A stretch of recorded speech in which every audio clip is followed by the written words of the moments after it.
Hi guys, welcome to Law Made Simple and Comprehensive. Welcome to the first semester of 2023.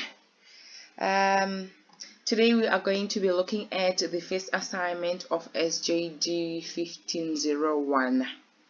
This is a first level module.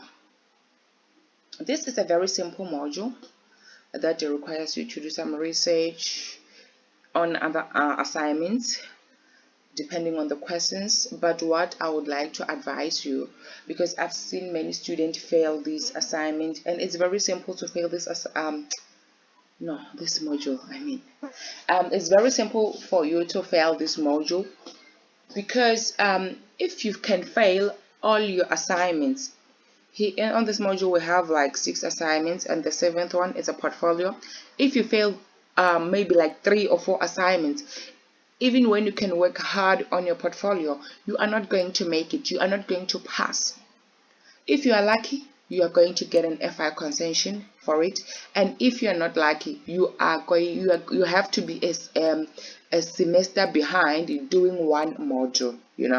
So it's very important for you to make sure that you work hard on all these assignments. Make sure that you achieve maybe let's say 60% average, if I can put it that way.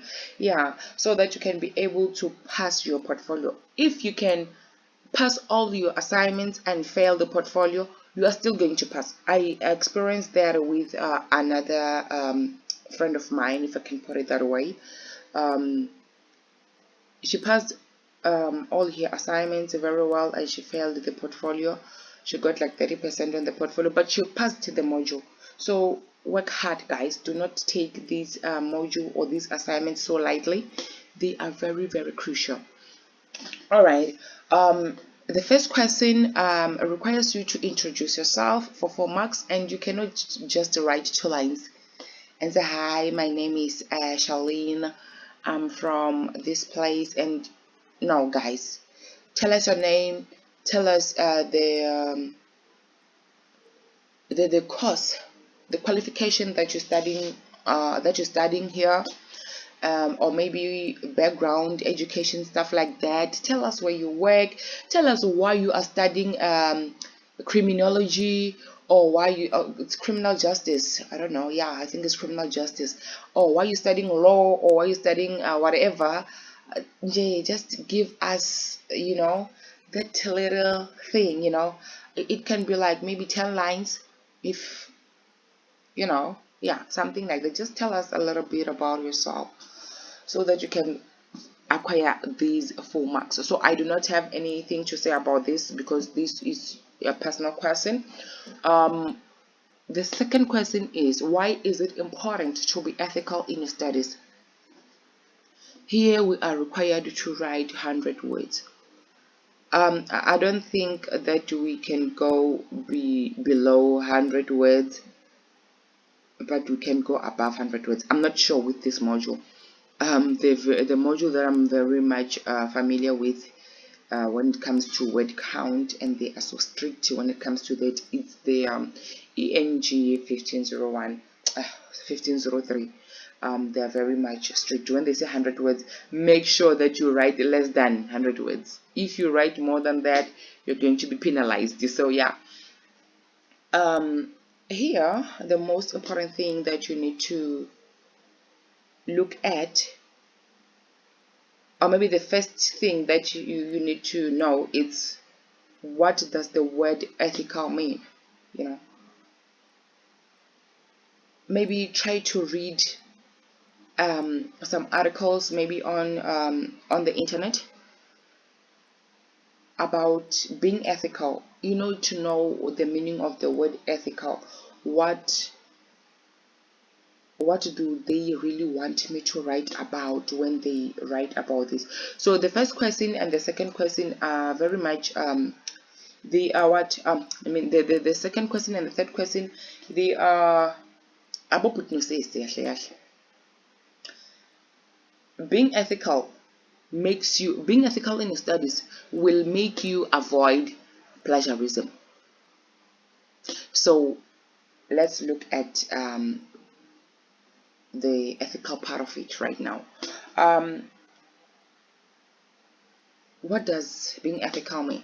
Being ethical is knowing what's right and what's wrong, being able to differentiate between that, and being able to conduct yourself in a way that it has something to do with morality, principles, and just check the definition on the internet. I do not have my cell phone right here right now, so you can read about being ethical on the internet, and you can I saw something on the INS 1502 study guide, something about ethics. I'm not saying that write about this, it's on page 200, write about ethics or just copy here or whatever. No, that's not what I'm saying. What I'm saying is just get your head around things that talk about ethics, so that you can write something that it's more informative. I don't know what to say, but you can't just get into the internet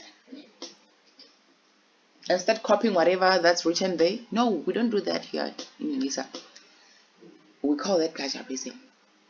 So you do not do that. There are many articles that you're going to find on the internet talking about being ethical in your studies, but you do not have to copy that. You just have to read through, make sure that you understand what's going on there, so that you can be able to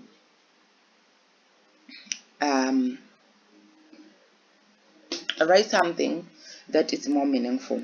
So I'm going to quickly read here. It says here, ethics. Ethics is a branch of philosophy that has to do with how humans conduct themselves, especially how they distinguish right from wrong and behave accordingly. So how can you behave accordingly when it comes to studies?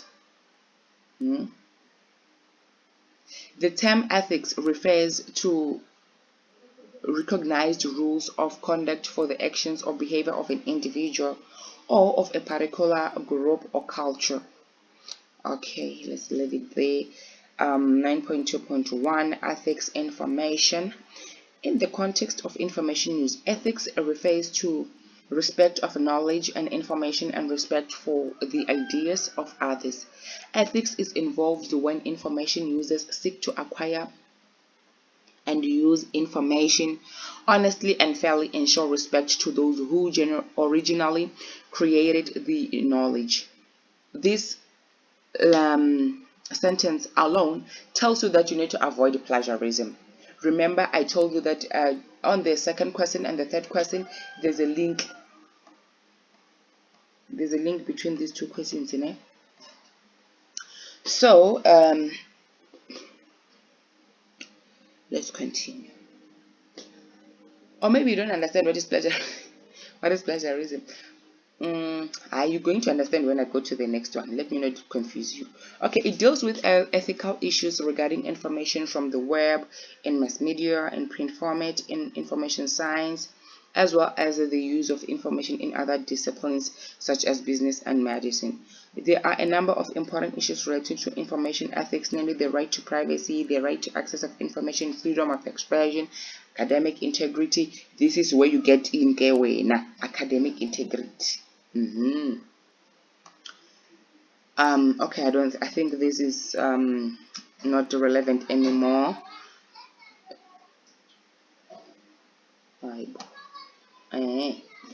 So now you start explaining. If you want to define what ethics are, it's still okay to do that. You can start by defining. You look at the definition from the dictionary or from the internet. Then you need to quote, if you want to quote or paraphrase. But in that paraphrasing, you still need to tell us that the Oxford what dictionary or the Merriam-Web, what, or the Collins English, what dictionary, you know. Mention the name of the dictionary, and whether you quote or you paraphrase, it's still okay, but you need to make sure that you mention the name of the library in your line. We call that in okay, we don't call it anything, let's leave it like that. I wanted to talk about in-text referencing, but I'm just going to confuse you because you are new to this. So tell us, how is not being ethical going to affect you in your studies? If you're not ethical, how are you going to be affected in your studies? And if you're ethical, what are you going to gain in your studies? What are you going to achieve actually in your studies? How is being ethical going to assist you, take you further? Talk about your professionalism, you talk about your career, you know. You are going to find a lot of information on the internet. You will know. You won't be clueless. Right now you might be clueless and not know what to write, but once you read through, wrap your head around this whole topic, you are going to understand.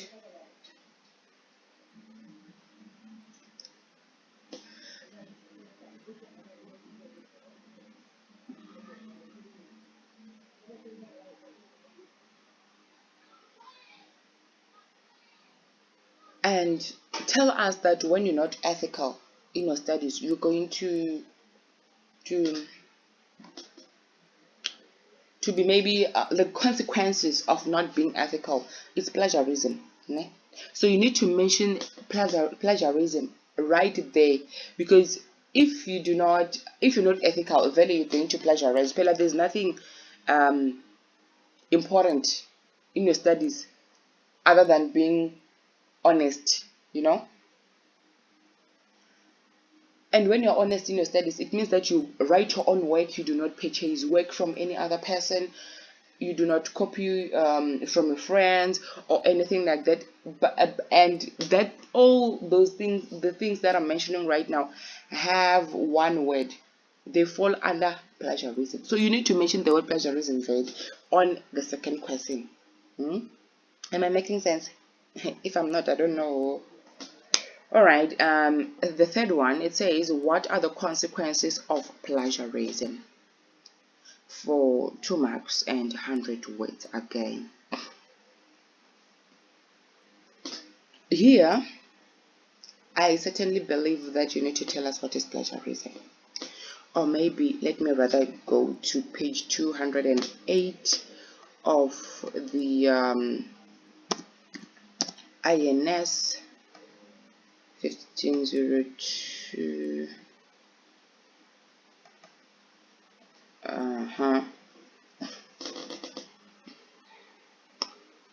Study guide, I'm not saying guys copy. If you copy, I say if you copy. I don't want to talk too much. Let me leave it like that. It says here, I just don't want to take something from the internet. I want to take something that is already available to you. It's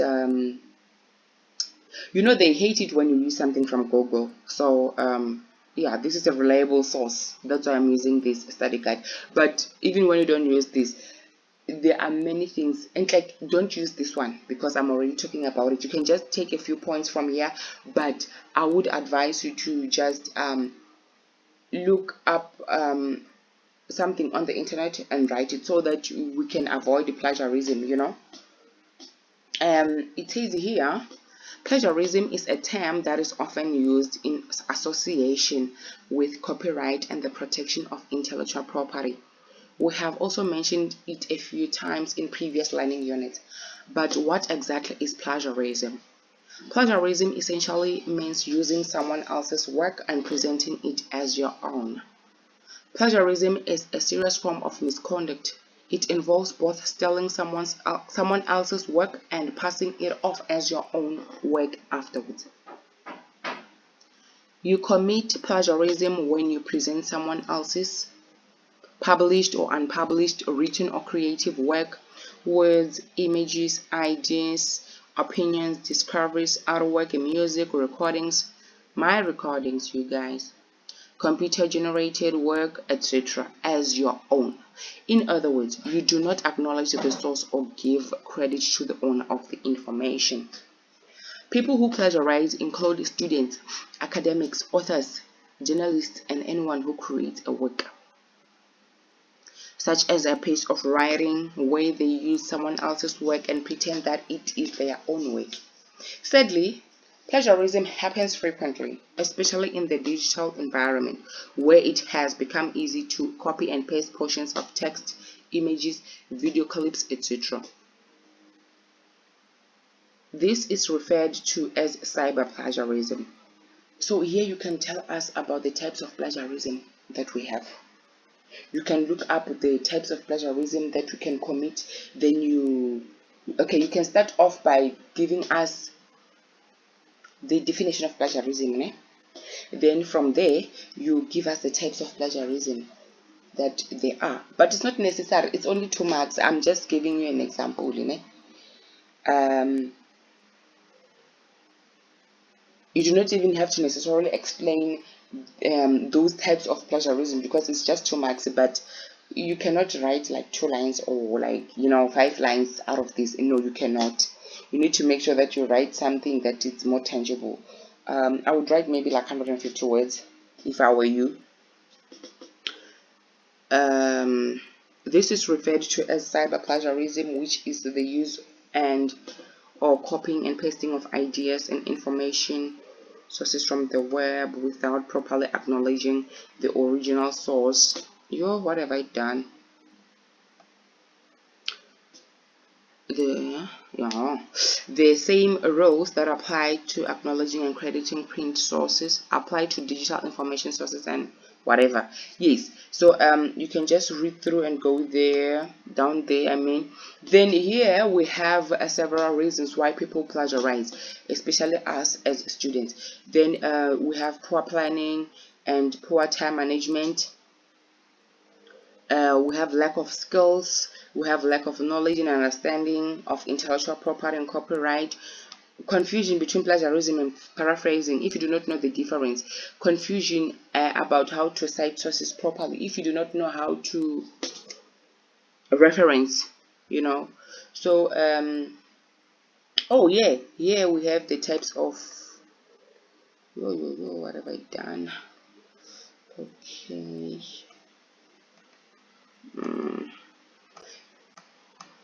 Here we have the types of plagiarism: turning in, buying, downloading, where you download from what's this, Studio, and what's that app that they usually send us these messages that you can purchase assignment A123 100% pass what.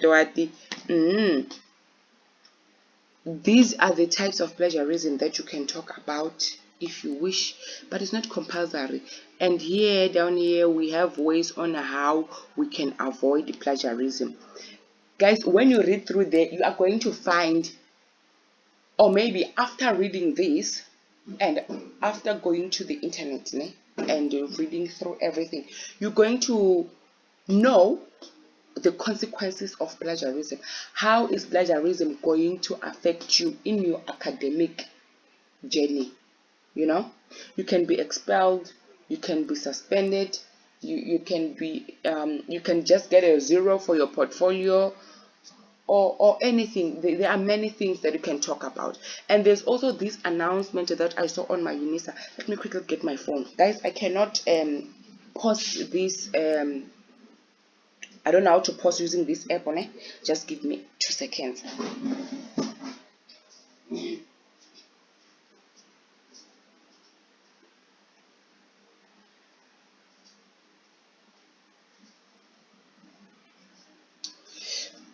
Okay,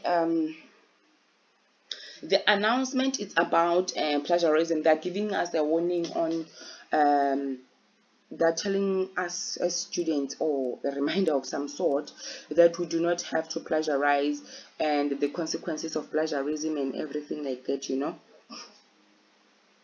So I don't know what to do for you to find this announcement, because maybe I need to attach the link at the bottom of the on the description of the video on YouTube. I don't know, but I don't think it's necessary.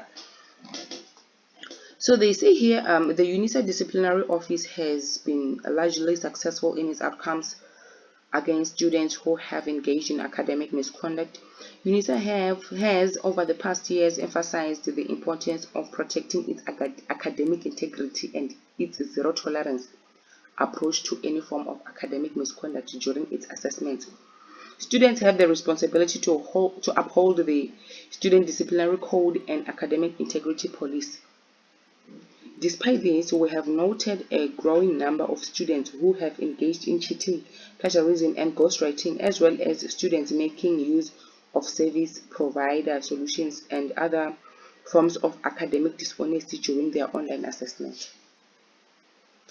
While this behavior is evidence of general moral decay in society, the university's disciplinary office has successfully conducted disciplinary proceedings against students suspected of academic misconduct. Over 95% of students who have sat for their disciplinary proceedings have been found guilty of academic misconduct. This success is largely due to the dedication and hard work of the academic support staff for the effective use of proctoring tools and investigations arising from the whistleblowing hotline. A student who engages in academic misconduct may not only a student who engages in academic misconduct not only damages the academic record but also undermines the integrity of UNISA's qualifications and devalues the hard work of other students. Now you get your answer. If you do not get it, I don't know, forget about it. It is thus important that UNISA maintain its hard and non-negotiable. Guys, if you read through I cannot finish it here, it's long, sham. The consequences of academic misconduct are quite severe, as students are not only suspended from continuing their studies at UNISA but other South African universities. Guys, there are many things that you're going to find. There are many consequences that you're going to find when you read through all these options that I'm giving you here. So I urge you to please work hard on these assessments. Make sure that you give yourself enough time to go through everything. This is very crucial, you guys. So I'm not going to say a lot of stuff or give out many articles or whatever, because I do not want you to start writing the same thing and everything. I do not want you guys to plagiarize, and do not write what I am saying here, and do not go and find these study guides and start writing whatever it's in here, copying and pasting and whatever. Do not do that. You're going to be penalized for plagiarism, and the value is not going to be nice. So just make sure that you work hard, you paraphrase, and use the correct referencing style that is required by your faculty. Yeah, because some use the Oscola, some use the Harvard. So I cannot specify. So yeah, that will be all. Hopefully by next week Monday we're going to be doing the second assignment. From me to you, you take care.